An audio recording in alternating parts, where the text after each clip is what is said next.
बेनीको दुधकुण्ड इनमा खाना खाएर हामी अघि बढ्यौँ। अब करिब 3 घण्टा जसो लाग्नेछ दुधकुण्ड पुग्न र हिँड्न केही सकस पनि पर्नेछ। जसरी तलको उचाइमा हिँड्न सहज हुन्छ त्यसरी 4000 मिटर माथि हिँड्न सकिँदैन। हतार गर्नु हुँदैन, बिस्तारै गए अवश्य पुगिन्छ। 20 मिनट हिँडेपछि यो सहस्रबेनी आइपुग्यो। यहाँबाट दृश्य खुलेर आयो।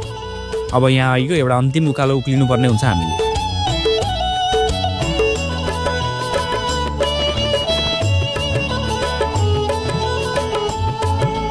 यो सहस्त्रवेदी चाहिँ किनभने शास्त्र अनुसारमा चाहिँ हजुरको यो चाहिँ जस्तै माथि कुण्डमा चाहिँ हजुरको मन्थन भएको बेलामा अब यसलाई चाहिँ हामीले यो शास्त्र चाहिँ मदानी भनिदो रहेछ होइन, मदानी जो हजुरको दुईपट्टिबाट चाहिँ घर्रा लाएर तान्ने। अब किनकि त्यो सत्ययुगमा भनेको चाहिँ जलमा मन्थन गर्दा पनि त्यो घिउ निक्लिन्थ्यो भन्ने हामीले शास्त्रमा पढ्न पाउँछौँ।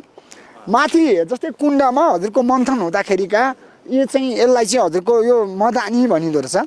दुईपट्टिका घर्रामाबाट चाहिँ तानेर हजुरको त्यहाँबाट चाहिँ जो राक्षस र देवताहरूले हजुरको चाहिँ मन्थन गर्दाखेरि चाहिँ एकपट्टि राक्षसको भाग भयो र एकपट्टि देवताको भाग, दुईपट्टि मिलेर तानेको चाहिँ भाग यसरी भएर त्यस कारणले यो चौर पनि बनेको छ। हेर्दा पनि आकार पनि आउन सक्छ।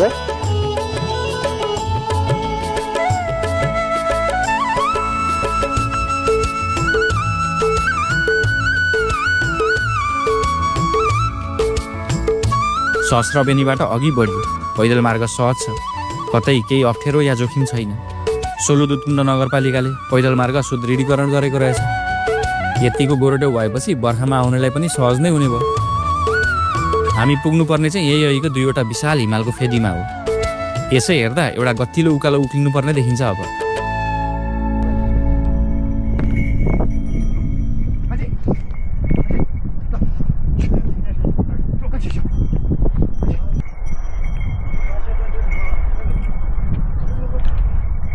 दुधकुण्डको नजिकै पुग्दा यो मेला लाग्ने ठाउँ देखियो। यहाँ विशेष अवसरमा मेला लाग्दा यहाँ बजारै लाग्छ अरे। वरपर यस्तो छ, चट्टानहरू कसैले बोकेर ल्याएर थपक्क राखिदिएको झैँ लाग्छ। यो दुधकुण्ड समुद्री सतहभन्दा 4600 मिटर उचाइमा रहेको नुम्बुर र कारेलुङ हिमालको फेदीमै अवस्थित अद्भुत पोखरी। यो देब्रेतर्फको नुम्बुर चन्द्र आकार छ यसको। यसै हेर्दा हाम्रो राष्ट्रिय झन्डाको आकार। यता दाहिनेतर्फको कारेलुङ हिमाल सूर्य आकारको देखिन्छ। कारेलुङ चाहिँ यहाँ दिनको निश्चित समयमा भुमरी उठ्ने गर्छ अरे।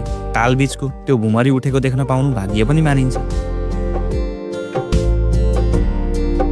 हामीलाई तलको होटलबाट यहाँ हिँडेर आइपुग्नको लागि झन्डै 4 घण्टा नै लाग्यो।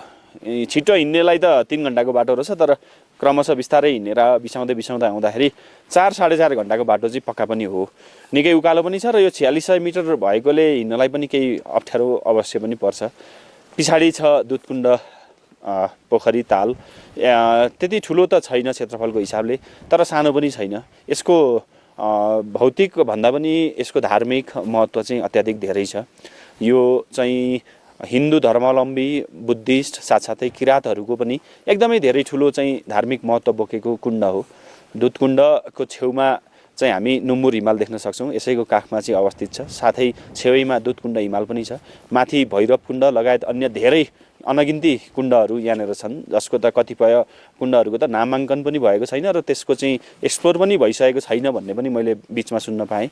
हामी आइराख्दाखेरि यहाँ मौसम अत्याधिक सफा भइदियो, त्यो कारणले हामीले यहाँको राम्रो दृश्य देख्न पाएको छौँ। तर हावा अत्याधिक चलेको छ, चिसो अत्याधिक छ। र यो दुधकुण्डकै छेउबाट अर्को एउटा सन्देश के दिन चाहन्छु भने सिजन भन्छौँ जुन हामी एउटा मौसम घुम्नको लागि, जुन हामी सिजनमा चाहिँ पर्यटकीय क्षेत्रहरू गन्तव्यहरू घुम्ने भनिराख्छौँ। हामी चाहिँ प्रायः यो हिउँदमा विन्टर सिजनलाई चाहिँ त्यति राम्रो मान्दैनौँ, तर त्यो बेलामा हामीलाई घुम्ने इच्छा हुनसक्छ भने चाहिँ वर्षको जुनसुकै समय घुम्नको लागि चाहिँ दुधकुण्ड चाहिँ उपयुक्त गन्तव्य हो भन्ने सन्देश पनि म दिन चाहन्छु। किनभने ठिक्क माघ 1 गते सायदै वर्षको सबैभन्दा अत्याधिक चिसो एक्सट्रिम चाहिँ यो अवस्था भएको बेलामा हामी सहजै आउन सकेछौँ।